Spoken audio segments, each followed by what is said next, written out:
पति की लाश पड़ी हुई थी और मेरी सास ने मुझे मारकर घर से निकाल दिया। मैं रोती हुई जा रही थी कि अचानक मेरी नज़र एक औरत पर पड़ी जो गोद में बच्चा उठाए चिल्ला रही थी, कोई मेरी मदद करो वरना बच्चा मर जाएगा। मेरे पास उस वक्त 1000 के नोट थे। मैंने उसे दे दिया। वो खुशी से मुझे दुआएं देती हुई बोली, बेटी तू वापस अपने घर चली जा, तुझे ऐसी खुशी मिलेगी जो आज तक कभी किसी औरत को ना मिली होगी। मैं हैरान हुई कि भला मुझे क्या मिल सकता है, पर उस औरत की बात सुनकर मैं वापस अपने ससुराल आई। पर जैसे ही मेरी नज़र मेरे पति की लाश पर पड़ी तो मेरे सर पर आसमान टूट पड़ा। मेरे पति आज रोज़ से जल्दी अपने काम से घर आ गए थे। मैंने उनसे कहा, जल्दी से नहा लीजिए, तब तक मैं खाना लगा देती हूँ। मैं और मेरी सास खाना खा चुके थे, सिर्फ मेरे पति ही बचे थे। मैं किचन में गई और जल्दी से फ्रिज खोली तो दोपहर की बची हुई सब्जी थी। मैंने जल्दी से गर्म किया और साथ में ताज़ी रोटियां भी बना ली। उसके बाद मैंने चूल्हे पर चाय के लिए पानी चढ़ाया, क्योंकि हम सब की आदत थी खाने के तुरंत बाद हम चाय पीते थे। मैं खाना लेकर बाहर आ गई। मेरे पति और सास चौकी पर बैठे हुए थे। मैंने खाना लाकर अपने पति के सामने रख दिया। वो खाना खाने लगे। हम सब के चेहरे पर एक खामोशी थी, जबकि मेरी सास के चेहरे पर एक अजीब सी मुस्कुराहट थी जो मुझे कुछ गलत होने का संदेशा दे रही थी। लेकिन मैंने इस ख्याल को झटक दिया। मैं नहीं जानती थी कि मेरी ज़िंदगी में आगे कौन सा तूफ़ान आने वाला है। मैं उठकर किचन में आई तो देखा तो चाय उबल चुकी थी। मैंने चाय कप में छानी और ट्रे उठाकर बाहर निकल गई, लेकिन आगे का मंजर देखकर मेरे हाथ से ट्रे नीचे गिर गया और जैसे लगा किसी ने मेरी जान निकाल दी हो। मेरे पति चौकी पर लेटे हुए थे और ज़ोर ज़ोर से अपना सीना मसल रहे थे। मेरी सास घबराकर उनके हाथ पैर मल रही थी और साथ साथ कह रही थी, क्या हुआ अजीत, तुझे क्या हुआ तो बता। मेरी सास चिल्ला चिल्ला कर रो रही थी। उनकी हालत देखकर मैं भागते हुए अपने पति के पास आई और उन्हें देखकर मैं भी चिल्लाने लगी। मेरे पति का सारा जिस्म नीला पड़ गया था और उनके मुंह से सफ़ेद झाग निकल रहे थे।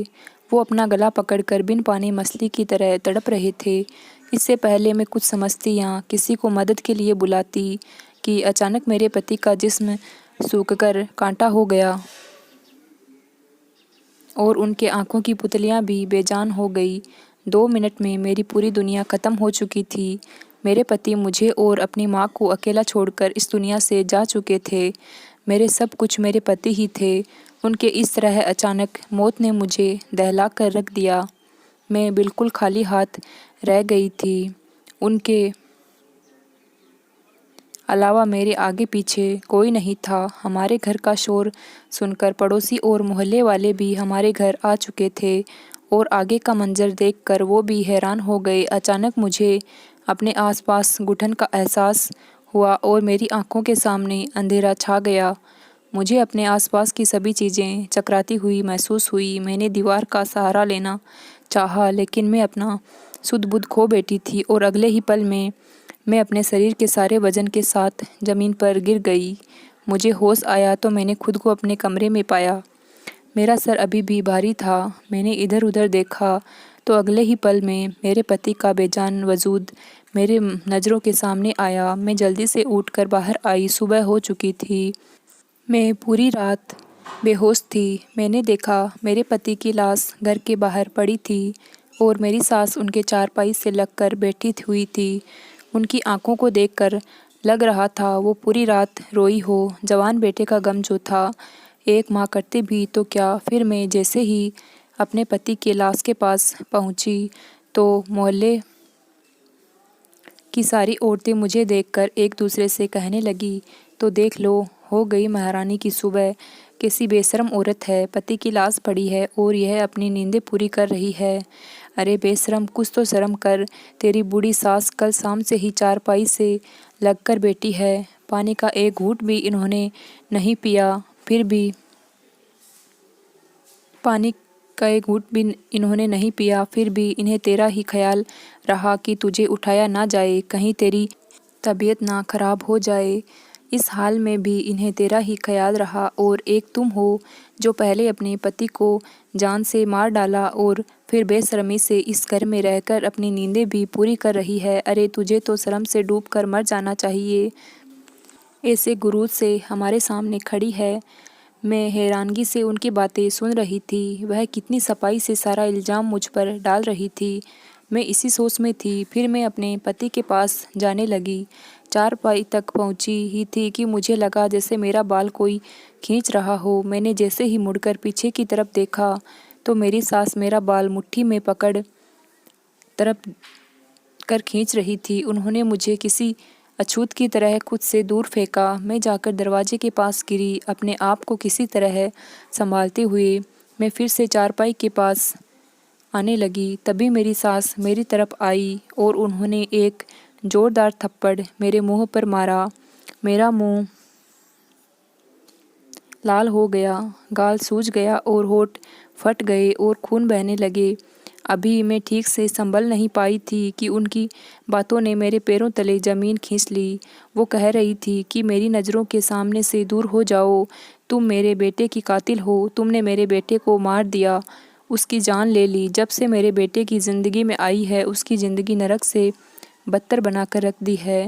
फिर भी तेरे कलेजे में ठंडक नहीं पड़ी कि तूने उसकी जान ले ली। मैंने उनके आगे हाथ जोड़कर कहा, मैंने कुछ नहीं किया, मैंने इनकी जान नहीं ली है। मैं ऐसा क्यों करूंगी भला?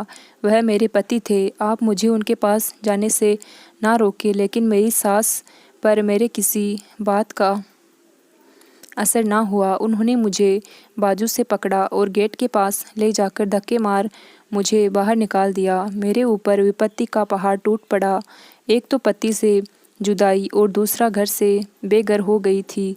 मैं गेट के साथ लगकर रोने लगी। मैं काफ़ी देर तक वहीं पर खड़ी रही, लेकिन अंदर वाले सब पत्थर दिल हो चुके थे। मैं टूटे हुए दिल के साथ सड़क पर चलने लगी। मेरा और कोई ठिकाना नहीं था। जाती तो और कहाँ जाती। अचानक मुझे एक औरत की आवाज़ सुनाई दी। वो कह रही थी कि भगवान के नाम पर कोई मेरी मदद करो। मेरा बच्चा 2 दिन से भूखा है। कोई तो मेरी मदद करो, कोई तो मुझ पर रहम करो। मैंने देखा तो साड़ी के आंचल से मैं बांधा उस वक्त मेरे पास 1000 का नोट था। मैंने वो नोट उस औरत को दे दिया। उस औरत की गोद में एक छोटा बच्चा था जो रो रहा था। शायद उसको भूख लगी हुई थी। उस औरत ने मेरी तरफ देखा और कहने लगी, बेटी कहाँ जा रही हो और रो क्यों रही हो? क्या तुम भी मेरी तरह दुखी हो? मैंने उसकी बात सुनते ही घबरा कर इधर उधर देखने लगी तो मैं अपने घर से बहुत दूर निकल आई थी। उस औरत ने कहा, भगवान तुम्हारा भला करे, तेरी सारी मुश्किलें आसान हो, तू सदा सुख रहे। ऐसे सड़क पर ना चल, जा अपने घर चली जा। मैंने कहा, मेरा कोई घर नहीं है, मैं बेसहारा हूँ। उसने कहा, तू बेसहारा नहीं है, जा तू अपने घर चली जा। तेरा घर तेरी राह देख रहा है।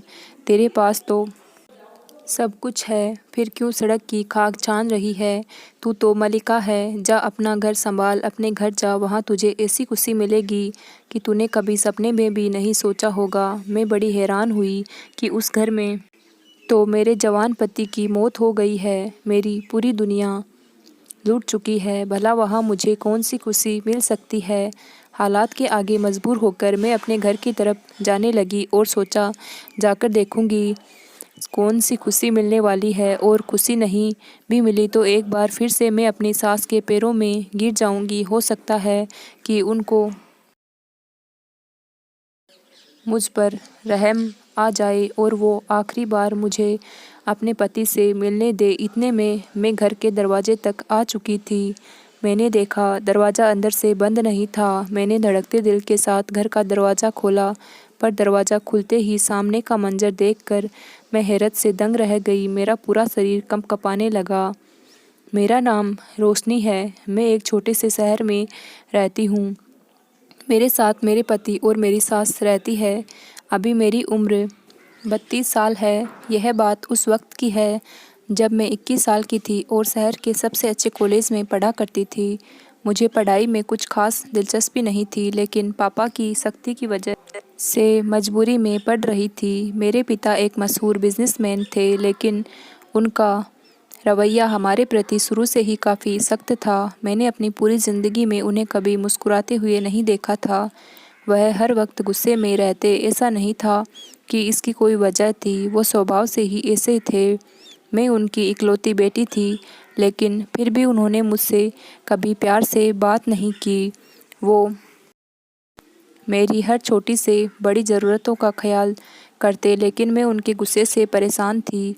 मैं और मेरी माँ हमेशा फूँक फूँक कर ही कदम रखते थे और इस चीज़ का ख्याल रखते कि कोई भी बात उनकी मर्ज़ी के खिलाफ़ ना हो। मेरी माँ भी पढ़ी लिखी औरत थी।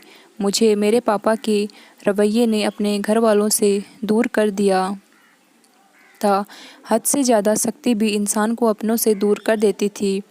मेरे साथ भी कुछ ऐसा ही हुआ। उस दिन जब मैं कॉलेज से घर आई, तो मेरे पापा के बिजनेस पार्टनर अपनी फैमिली के साथ हमारे ड्राइंग रूम में बैठे हुए थे। मेरे पापा के बिजनेस पार्टनर अक्सर हमारे घर आ जाया करते थे। मैंने खाना खाया और सो गई। शाम को सोकर उठी तो माँ ने बताया कि तुम्हारे पापा ने तुम्हारी शादी अपने बिजनेस पार्टनर के बेटे आशुतोष से तय कर दी है और अगले कुछ दिनों में तुम्हारी सगाई होने वाली है। और उसके बाद शादी। उनकी बातें सुनकर मुझे ऐसा लगा कि किसी ने मेरे तन बदन में आग लगा दी हो। मैंने माँ से इसका विरोध किया तो माँ ने कहा, खबरदार जो उल्टी सीधी कोई हरकत की।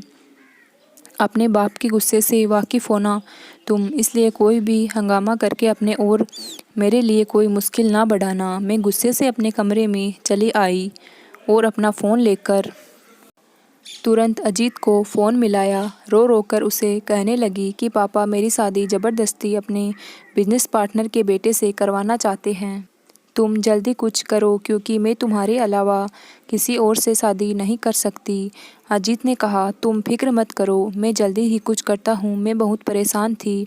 दरअसल मैं अपने क्लासमेट अजीत से प्यार करती थी। अजीत दिखने में ठीक ठाक था। उसका ताल्लुक़ एक मिडिल क्लास घराने से था, लेकिन मैं उसके लिए कुछ भी कर सकती थी, क्योंकि वो बहुत अच्छा था। उसके घर पर सिर्फ उसकी माँ और वो रहते थे। उसके पिता बहुत पहले ही गुजर चुके थे। उसकी बड़ी बहन थी जिसकी शादी बहुत पहले ही हो चुकी थी। अजीत के पिता का एक छोटा सा कारोबार था जिसको अब अजीत ही संभालता था, लेकिन मुझे इस बात से कोई एतराज़ नहीं था, क्योंकि मैंने कभी भी अपने पैसे पर घमंड नहीं किया कि मैं बड़े बाप की बेटी हूँ। दिन ऐसे ही गुजरते गए और मेरी सगाई आशुतोष से हो गई, लेकिन मैं इस शादी से खुश नहीं थी। धीरे धीरे करके मेरी शादी का दिन भी आ गया। मेरी शादी के एक हफ्ते पहले अजीत और उसकी माँ मेरे लिए रिश्ता लेकर आए थे। यह सब देखकर मेरे पिता ने उनको बेइज्जत कर घर से निकाल दिया और मुझसे मेरी मोबाइल भी ले लिए। मैं बहुत ज़्यादा उलझन में थी कि अब मैं क्या करूं। जिस दिन मेरी शादी थी उस दिन लगभग दोपहर 2 बजे मुझे तैयार होने पार्लर जाना था। माँ ने मेरी सहेली को मेरे साथ भेजते हुए कहा, टाइम से घर आ जाना। मैंने सहमति में अपना सिर हिला दिया और दोनों सहेलियाँ गाड़ी में बैठकर पार्लर जाने के लिए निकल गई। मैंने जल्दी से अपनी सहेली के हाथ से मोबाइल ली और तुरंत अजीत के पास फ़ोन मिला दिया। अजीत ने पहले बहुत नाराज़गी जताई कि तुम्हारे पापा ने हमारे साथ अच्छा नहीं किया। उन्हें मेरी माँ की बेइज्जती नहीं करनी चाहिए थी, लेकिन फिर भी मैं तुम्हारी खातिर सब कुछ भुला देता हूँ। तुम मुझे बताओ कि अब मुझे करना क्या है। मैंने अजीत से कहा, अब हमारे पास एक ही रास्ता है कि हम दोनों भागकर कोर्ट मैरिज कर लें। मैं पार्लर में हूँ, तुम आओ और मुझे जल्दी से लेकर जाओ। हम आज ही कोर्ट मैरिज कर लेते हैं। अजीत ने कहा, क्या यह सब ठीक होगा? मैंने कहा, सब कुछ ठीक ही होगा। मैं उनकी इकलौती बेटी हूँ। धीरे धीरे करके वो सब कुछ भुलाकर मुझे अपना लेंगे। अजीत ने कहा, अच्छा ठीक है, मैं तुम्हारे पार्लर के आसपास ही खड़ा रहूँगा, तुम मुझे फ़ोन कर देना।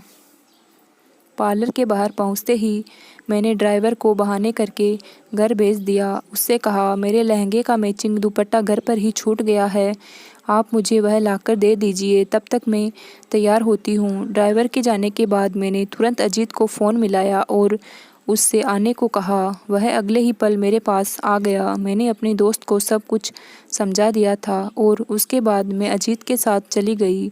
हम दोनों ने मंदिर में जाकर शादी की और उसके बाद अजीत की दुल्हन बन उसके घर आ गई। मैं यह नहीं जानती थी कि मैंने यह कदम उठाकर कितनी बड़ी गलती की है। उधर जैसे ही मेरे माँ बाप को मेरे लापता होने की खबर मिली तो उन पर सातों आसमान एक साथ ही टूट पड़े। उन्होंने कभी सोचा भी नहीं था कि मैं ऐसा भी कुछ कर सकती हूँ। मेरे घर तो कयामत आ गई थी। मेरे पापा उसी वक्त मुझे जान से मारने के लिए निकले, लेकिन माँ ने उनके पैर पकड़कर कहा, इतना गुस्सा मत करिए, वह हमारी इकलौती बेटी है। भले ही आप उसे माफ़ न करें, लेकिन उसे बख्श दें, उसके साथ ऐसा कुछ ना करें। माँ के लाख समझाने पर पापा किसी तरह माने। मुझे अजीत के घर आए 1 हफ्ता हो गया था, लेकिन मेरे मायके में खामोशी थी। मैं यह ना समझ सकी कि तूफ़ान के आने के पहले हर तरफ खामोशी ही होती है। मैं सुकून से अपने ससुराल में ज़िंदगी गुजार रही थी। मेरी सास बहुत अच्छी थी, ज़िंदगी बहुत अच्छे से गुजर रही थी। मैंने अपनी पढ़ाई छोड़ दी थी, लेकिन अजीत ने अपनी पढ़ाई जारी रखी और साथ साथ वो अपना काम भी करते थे। मेरी सास आस पड़ोस के कपड़े सिलाई करती थी। मैंने भी उनके साथ रहते रहते सिलाई सीख ली थी। मेरे ससुराल वालों की स्थिति बहुत अच्छी नहीं थी। मुझे शुरू में परेशानी हुई, लेकिन धीरे धीरे मैं यहाँ एडजस्ट हो ही गई थी। इसी तरह हमारी शादी को 6 महीने गुजर गए।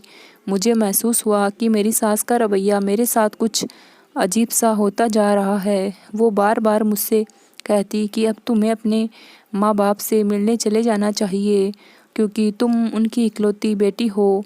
वह तुम्हें याद करते होंगे और अब तक तो उन लोगों ने तुम्हें माफ़ भी कर दिया होगा। लेकिन मेरे अंदर इतनी हिम्मत नहीं थी कि मैं अपने माँ बाप के गुस्से का सामना कर पाती।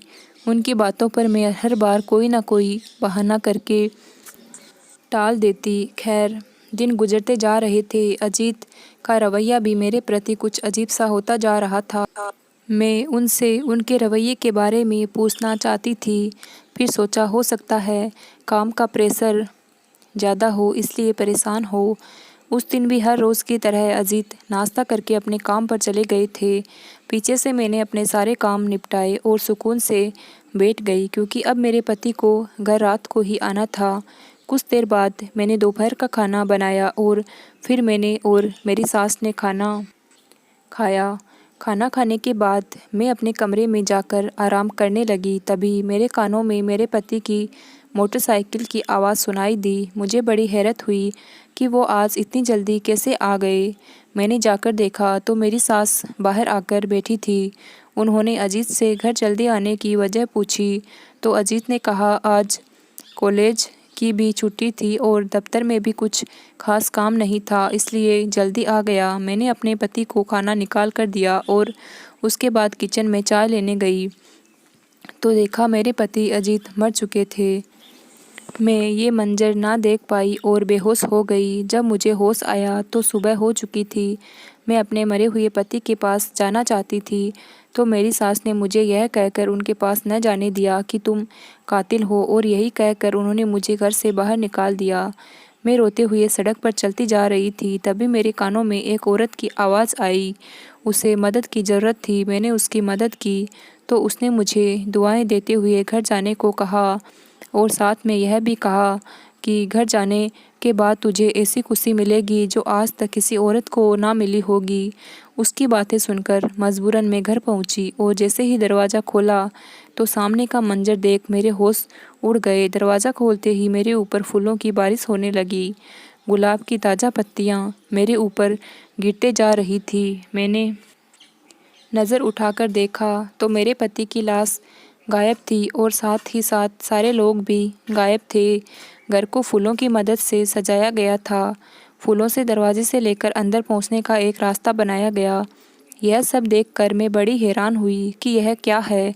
यह तो मातम वाला घर था, यहाँ तो मातम होना चाहिए था, तो यह सब क्या है। मेरे पति की लाश कहाँ गई, मेरी सास कहाँ गई, मुझे कुछ समझ में नहीं आ रहा था। मैं उन फूलों की पत्तियों से गुजरते हुए घर के अंदर आ गई। मेरी सास के कमरे से बातों की आवाज़ आ रही थी। अंदर से आने वाली आवाज़ सुनकर मुझे अपने कानों पर यकीन नहीं हुआ और मुझे उस औरत की बातें सच लगने लगी।